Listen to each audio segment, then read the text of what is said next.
The desert sun was harsh, beating down without mercy. Naomi's legs ached from running, her bare feet cut by sharp stones hidden beneath the sand. Dust clung to her skin, her clothes torn, and her small bundle of belongings had almost fallen apart. She could hardly remember the last time she had eaten. Her stomach growled with hunger, and her throat felt dry and raw. Every sound in the desert, the screech of a hawk, the rustle of brush, even the distant howl of a coyote made her heart race. She had to keep moving. She had no choice.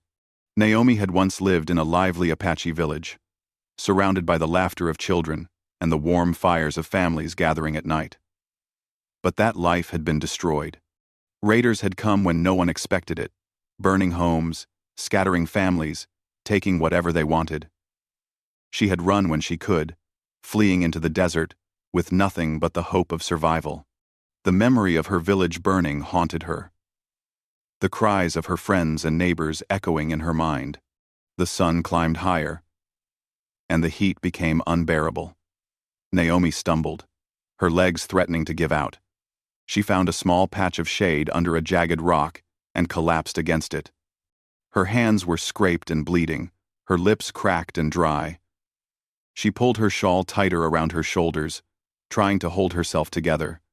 "I can't die here," she whispered to herself. "I must survive." Hours passed slowly, and Naomi forced herself to keep moving. Her mind drifted to the stories her mother had told her as a child. Tales of strong women who faced impossible challenges and lived to tell the story. Naomi thought about the women of her tribe, how they had cared for each other, shared their food, and protected their families. She wanted to live, not just for herself, but for them. She wanted to prove that even in the harshest conditions, she could survive. As she trudged through the endless sand and rocks, Naomi's vision began to blur.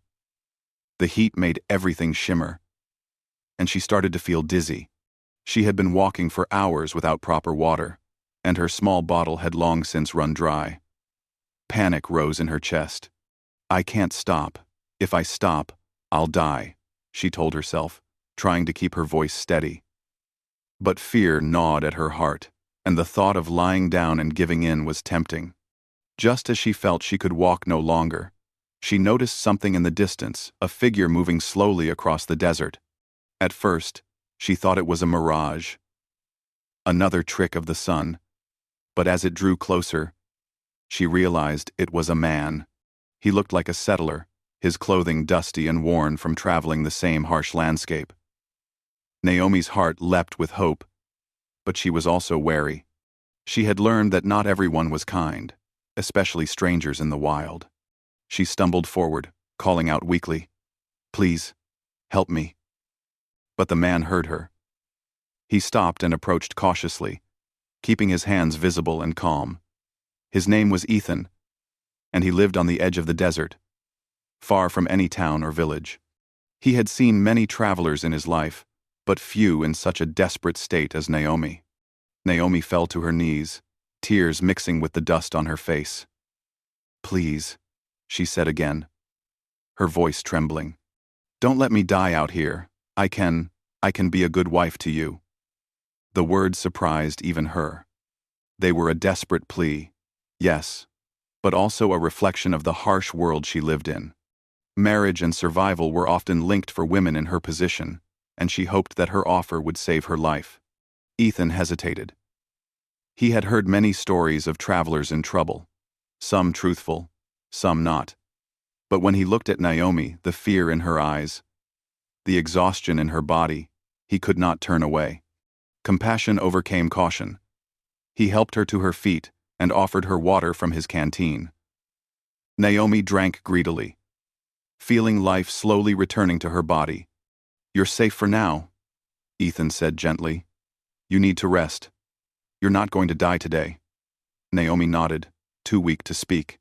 She followed him to his small cabin, hidden among rocks and sparse trees. It was a simple structure, made of wood and stones, but it provided shelter from the sun and wind. Inside, Naomi collapsed onto a makeshift bed, her body trembling from exhaustion and relief. Over the next hours, Ethan tended to her wounds. He cleaned the cuts on her hands and feet and applied bandages. Naomi winced, but remained quiet, grateful for his care. She could see that Ethan was careful and skilled, someone who had lived in the desert for a long time and knew its dangers. She listened to the sound of the wind outside, letting herself relax for the first time in days. As night fell, Naomi and Ethan sat near the small fire in the cabin. The light flickered across their faces, casting shadows that danced on the walls. Naomi told him a little about herself, where she had come from, the destruction of her village, the family she had lost. Ethan listened quietly, not interrupting, offering only gentle nods and encouragement. She felt a strange sense of trust growing between them, something that had seemed impossible just hours before.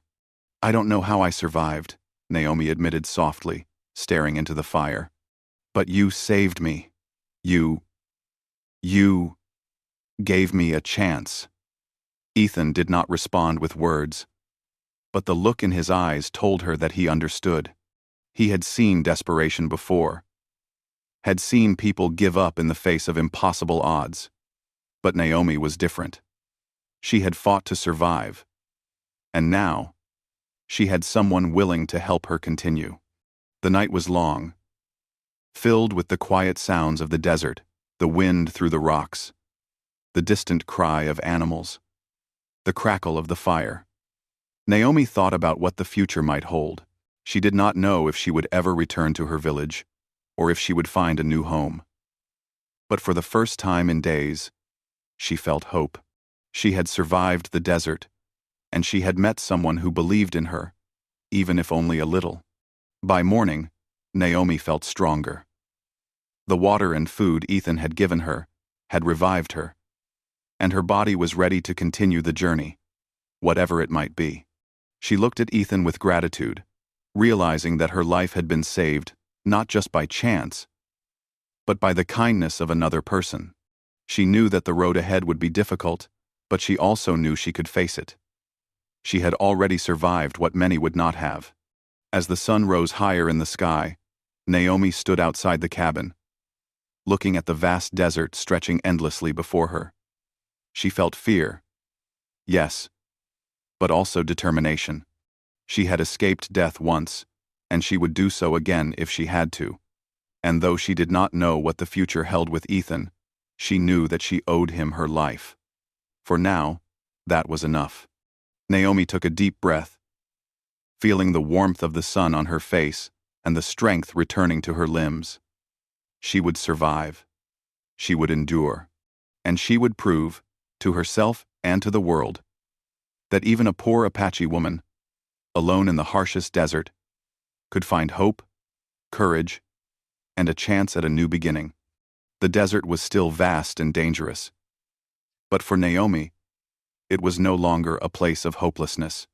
It was a place where survival had met compassion, where fear had met courage, and where a single plea had changed the course of a life. And as she prepared for whatever came next, she whispered to herself, not as a plea but as a promise, "I will live. I will survive. I will be strong." By the next morning, Naomi felt a little stronger. The food and water Ethan had given her had begun to restore her energy, and the rest in his cabin had healed some of the pain in her legs and back. She still felt weak, but the desperation she had carried through the desert had softened. For the first time, she felt something like hope. Ethan had already begun preparing breakfast, cooking over a small fire outside the cabin. Naomi watched him quietly, noticing how careful he was with each task, how familiar he seemed with the rough desert surroundings. She realized that survival here was not just about running or hiding. It was about knowing the land, reading it, and respecting it. Ethan moved with a steady rhythm, gathering kindling and preparing his meal with the patience of someone who had lived in the desert for a long time. "You should eat," Ethan said, offering her a small portion of bread and dried meat. Naomi took it gratefully, feeling the warmth of the food revive her spirit. She had not eaten properly in days, and the taste of sustenance felt almost like a blessing. She ate slowly, savoring every bite. And, for a moment, the horrors of the desert seemed to fade. As Naomi regained strength over the next few days, she began to help Ethan with small tasks.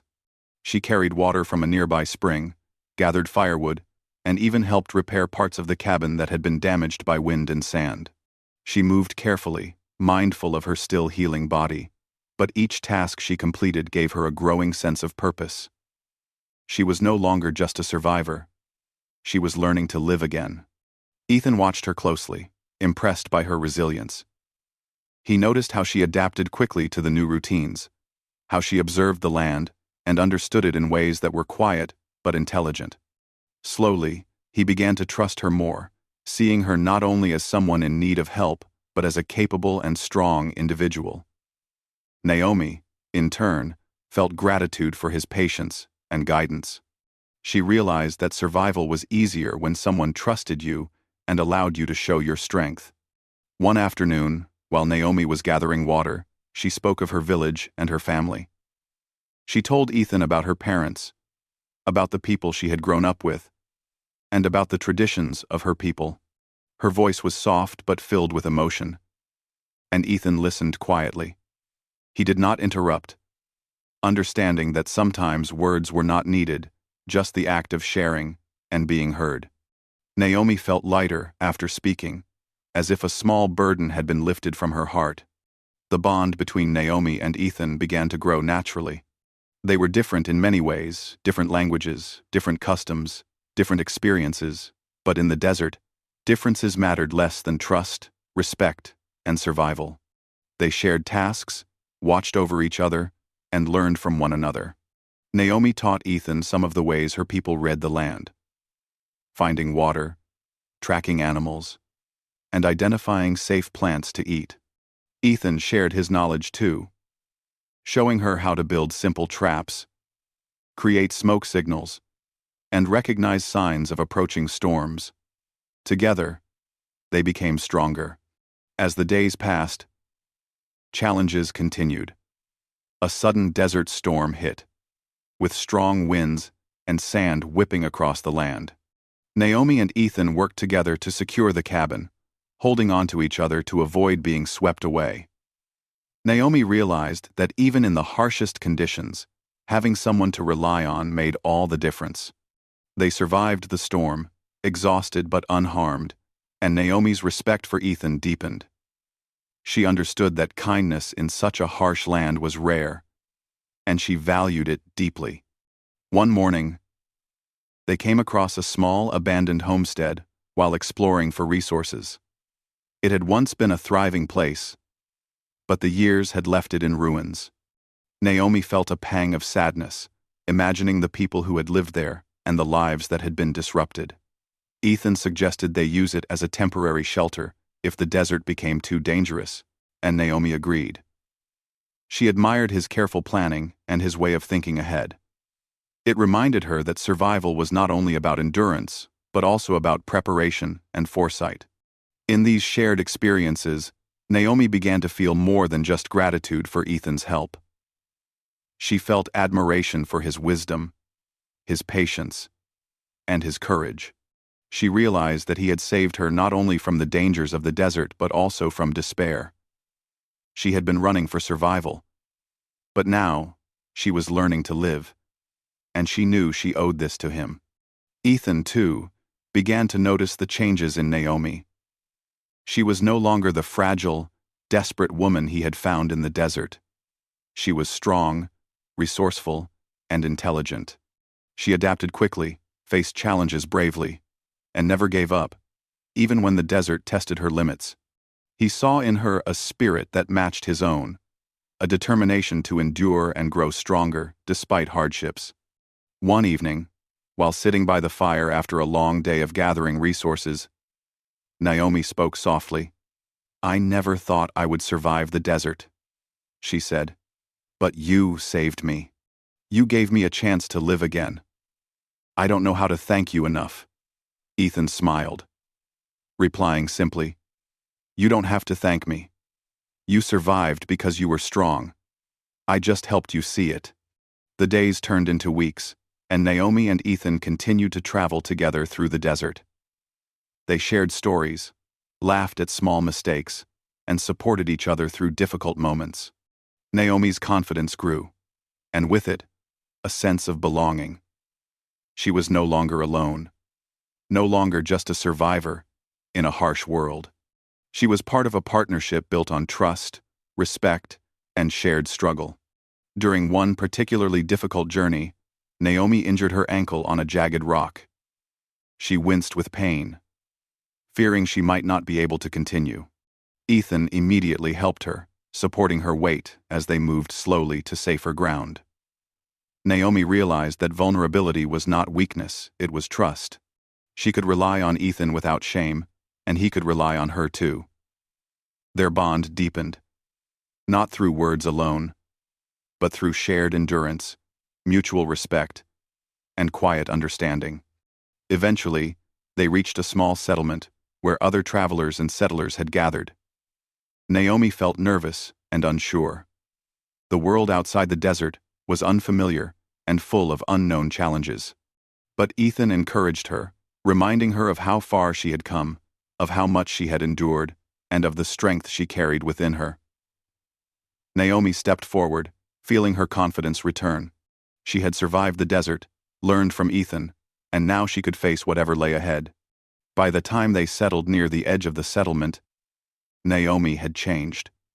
She was no longer the desperate, pleading woman from the desert. She was strong, self-reliant, and capable of facing life's challenges with courage. The bond she had formed with Ethan had transformed her experience of survival into a journey of partnership and growth. She had learned that even in the harshest conditions, compassion, trust, and respect could create hope. One evening, as they sat together watching the sun set over the desert, Naomi reflected on her journey.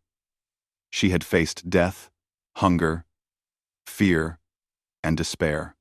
But she had also experienced kindness, courage, and the power of partnership. She realized that her plea in the desert, her desperate offer to survive and be seen, had changed everything. She had been saved, not just by luck, but by the human connection that had blossomed between her and Ethan. Naomi turned to him and smiled softly. "I never imagined I could find hope in the desert," she said. "But here it is, with you." Ethan nodded, understanding that their shared journey had given both of them something rare: trust, respect, and companionship in a harsh world. The desert was still vast, still challenging. But for Naomi, it was no longer a place of fear. It was a place that had tested her, shaped her, and shown her the strength within herself and the value of human kindness. She had survived the impossible, and now she was ready for whatever came next, knowing that with courage, perseverance, and the support of someone who truly cared, she could face anything.